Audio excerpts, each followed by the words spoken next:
All righty, folks. We seemingly have a battle brewing between Wall Street heavyweights, Jamie Dimon and Bill Ackman.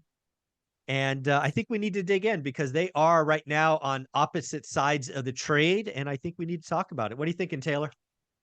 I think you're 100% correct, and I think Jamie Dimon, the numbers he's putting out there could scare some folks. Yeah. So I Yeah. think most folks are like, "Hey, I hope Bill Ackman's right, and I hope Jamie Dimon is far from right." Oh man, it's funny. I actually didn't know a lot about Bill Ackman until I think it was like February or March of 2020 when he went on CNBC and did this rant about Hilton going to zero and all of these things. And then of course it comes out that he was short those stocks and made billions of dollars, which just bad form. Um, It absolutely is. but hey, congratulations, your trade worked out, I guess. If you can live with yourself, so be it. Um, but it's interesting to watch him kind of, I don't know, mature or experience because he was just on Seeking Alpha. I watched the replay. I'm not Seeking Alpha on Delivering alpha? Delivering Alpha. Thank you. I knew there was a different Yep, world. Delivering yep. Alpha. Thank you. And I actually had I listened, right, versus kind of react to what I historically saw him do. And of course, I read everything that Jamie Dimon says. So it was pretty wild to see these guys. They're just on opposite sides of the trade. One of them Correct. will be right, and one of them will be spectacularly wrong, I think. So, why don't we talk about Jamie Dimon because he's probably the best known. What's he saying now? Yeah, Jamie Dimon is calling for the potential. He's not saying rates are going to go there, but he said, listen, we have the real potential for Fed funds to go to 7%. So for context, what do you think that means the 10-year is? So right now we're at 5.25, 5.5, and the 10 years sits at 4.75, somewhere in that ballpark, 4.65, somewhere in that ballpark. So, and this is not a direct relationship whatsoever, but that puts the 10 year up In the another sixes. 100 basis points, 100 and a half. Yeah, yeah, somewhere So in the low sixes. so let's just call it 6. This would be conservative. Yep. All right. As we said in an earlier video, there's a 300 basis point spread between the 10-year and mortgages. So we now have a 9% mortgage. That's what Jamie Dimon is saying, right? Probably 9.5. Yeah, because if we have that movement upwards, it's because inflation is pressing things higher and the banks aren't going to slim down that margin when inflation's ripping higher. They're like, hey, we don't know where this is going to go. We need that margin for error. And it might even be blown out further. So that puts it at 9.5 to your point, which is just ludicrous. Yeah. So again, I want you. This is what, and I think he said this on an interview in India because I think I watched it over the weekend. Um, and again, he's not talking a little chance. He said it's a 40% chance, not 4, not 14. He said 40. Right, right, right. 40% chance we can see 7% funds rate, 6% 10-year. That's our numbers, not his, and a 9 to 9.5 mortgage rates. If that doesn't make you pucker up, I don't know what would, because that would be bad. That would be bad. Yeah. So all of a sudden you start talking about a 30-year average 30-year mortgage that has moved between 3 and 4 times, a three and Yeah. four time multiple in 2 to 3 years. Yikes.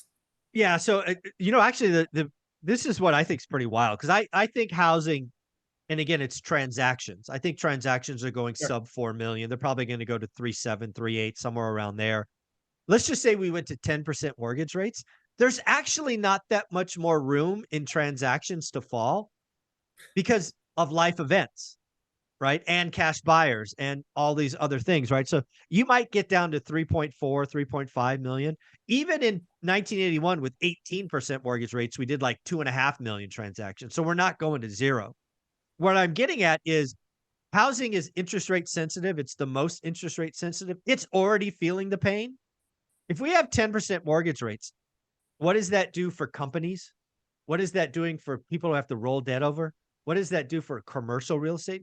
It would explode all these other things, and it would be it could be an epic disaster, frankly. Well, that's what I wrote down here. Like, we haven't seen a disaster in the housing market from a price standpoint, right? Transactions, we've seen a disaster to the point that you've made a ton of times. But the commercial real estate battle that's playing out right now, that one gets uglier, right? And Oh, so, ugly. yeah, it's interesting to think about that and what could happen there. But you also think about credit card debt, which is at what, 22% right now. All of a Mhm. sudden that gets pushed up to 25, 26%. As we sit at $1 trillion of outstanding credit card debt, Yeah. I think that Jamie's wrong. Jamie has a And you tendency say to that with make. great respect. I do. Yes, absolutely. No, I do. I do. Jamie I Dimon's know. the best. Jamie Dimon's the Best best banker, banker of our era, bar none, without question. bar none, But no question. he does have the tendency to make blasphemous comments, hyperbolic comments, where Yeah. he said, what was it? He said a hurricane was coming to the economy Yeah. next year Yeah. No, or just last year. hurricane just offshore. Right, right. So again, he says hyperbole, and some of that you don't know what his underlying intent is, but nonetheless, he does make those comments. Yeah, he does. He does. Well, let's switch over to Bill Ackman. Who would have thought Bill Ackman is the adult in the room going, you know what? The consumer is slowing down, the economy numbers, the Fed's driving with the rear view mirror.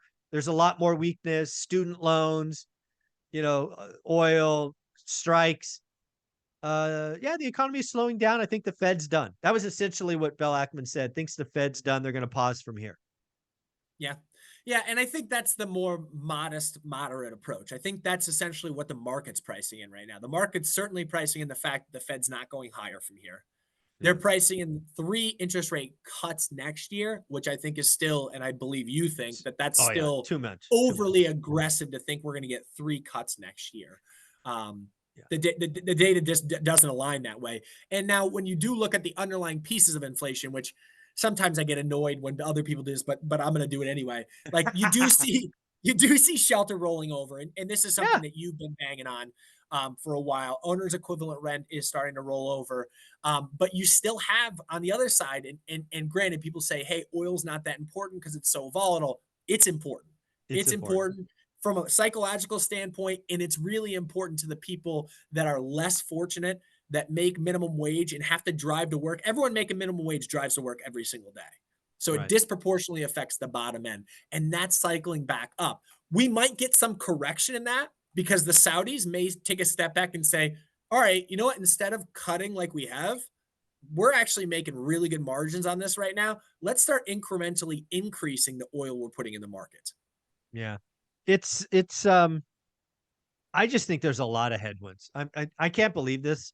I would normally default to being with Jamie Dimon. I do think that he's the best banker in my generation, but I do think he's wrong. Right. I see the consumer getting weak. I don't know if you saw this.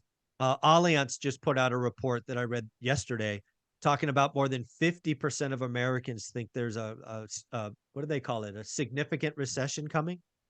And Interesting. 54% of them have more cash on hand than they've had historically. And why is that important? Because the consumer drives our economy. And if the Correct. consumer is cutting back even a little bit, that's going to be felt throughout the economy. Then you add on top of that student debt. I don't know if you saw these numbers, but it looked like $6 billion in student loan payments were done in September, right? People trying to get ahead of the rate hike. We now have it Correct. starting October 1st. Estimates are somewhere between $8 and $9 billion. That money's coming from somewhere. Correct. Um, you know, then we have higher oil. I don't know if you know this. I mean, you know this, but the audience, oil, higher oil actually helps Jerome Powell because it takes consumption from other things. And it's just, there's just so many headwinds right now. Yeah, when you talk about kind of the reinstatement of student loans, the numbers that I recently saw was the average student loan monthly payment is $503 a month. Now, granted, they have to estimate that, but that's their best estimate. And there's 45 million Americans that are Mm. sitting in that student debt category. 45 million Americans paying $503 a month. It's funny to say. I've seen a lot of studies that show that that's not going to have a huge economic impact, but it's tough to make the argument that that much money throughout that many people isn't going to Yeah. make a dent, right? That's 1% of the that's 1.5% of the economy, or I'm sorry, of the population. Yeah, it has to have an effect. It's even if you go in and you make rosy assumptions, like 45 million folks, let's assume half of them were continued making their payment. They didn't, but let's just assume they did. So Right. not net new change. Then you're down to 27.5 million folks. Let's and oh, by the way, some of those 27.5 are going to get forbearance or whatever the hell they're calling this going forward because they're going to be in Biden's new whiz bang thing. So I don't know. That's 5 million folks. Now we're down to 20. It has to have an effect. And it's funny. I don't know if you saw it this morning, but Danielle DiMartino Booth is out talking about millennials who make between 100 grand and 250 grand. So they're not going to be in the Biden, forgiveness camp. Sure. She thinks that there's going to be a biblical, her word, not mine, biblical crisis with millennials declaring household bankruptcies because of student loan repayments. And I don't Interesting. see it. I can't wrap my head around that because again, what she's basically saying is, hey, these six-figure earners, they went out and bought a home in the last 2 years. And now they're going to have this student loan repayment and they're going to go bankrupt. And I'm looking at this going, dude, Danielle, they have fixed their housing costs for 30 years. Right, right, Their right. their payment's not changing for 30 years. And oh, by the way, it's lower than rent. How can that be a problem? And oh, by the way, most importantly, these millennials making between 100 and 250 grand, they were YOLOing. They were doing a lot of discretionary spending. They were revenge traveling. They were buying. They'll just stop doing those things. I can't see a biblical crisis of millennials going bankrupt. Will it happen? Of course, it always happens. But biblical, I just don't see it. That's such a stretch word. There's no doubt about it. People will make bad decisions, but when the roof over their head disappears with their bad decisions, they start to correct them pretty darn quickly. And we've Yeah. seen that happen throughout history. Again, to your point, this is a fixed cost that they know is coming every single month. And as long as they're at all looking at their numbers, you can budget for this. And I get people aren't great budgeters, et cetera. But if you know there's an $1,100 payment hitting your account every single month, and if you don't pay it, the roof over your head's going away. Yeah. I don't see it. No, and again, it's not like we're talking about folks making 50 grand where there's no margin of error. Right. These are six-figure earners. Right. Perhaps you don't think they can find $503 by stop doing something discretionary? Are you kidding me? You think they're Yep. that bad? Yep. I don't see it. I don't see it. Yep. Totally agree. 100%. Yeah. Yeah. Well, where can people find you? Yeah. Find us at Life Goal Investments. We're on Instagram and TikTok at Life Goal Investments. Appreciate Awesome. you, Michael. You got it.